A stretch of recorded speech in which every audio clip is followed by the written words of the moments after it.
Susijungė 3 partijos Tvarka ir teisingumas Šiaulių miesto skyriai – Aušros, Dainų ir Saulės. Partijos Tvarka ir teisingumas Šiaulių miesto skyriaus pirmininkė vienbalsiai išrinkta Daiva Matonienė. Visada sėkmė, nesvarbu ar tu esi politikoje, ar versle, ar dar kažkur yra vienybėje. Ir jeigu tu turi vieningą darnią komandą, iš tikrųjų tu tuos uždavinius, gal per ilgesnį laiką, bet tu juos gali pasiekti. Ir aš tikiu, kad Tvarkos ir teisingumo komanda bus viena stipriausių, viena darbingiausių komandų Šiaulių mieste. Išrinkti partijos Šiaulių miesto skyriaus pirmininko pavaduotojai, politikai ir strategijai Vidmantas Japertas, organizaciniam darbui Jolanta Gedminaitė.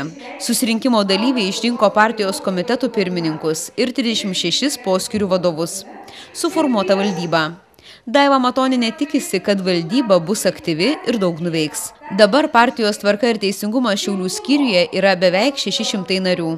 Tikimasi, kad šiemet gretos bus gausesnės. Manau, kad tas susirinkimas parodė, kad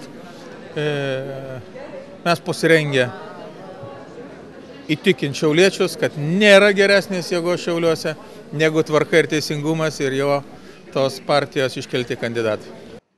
Seimo narys Valentinas Mazuronis sako, kad vieningas skyrius su nedideliais poskyriais turėtų būti aktyvus ir dirbti vieningai.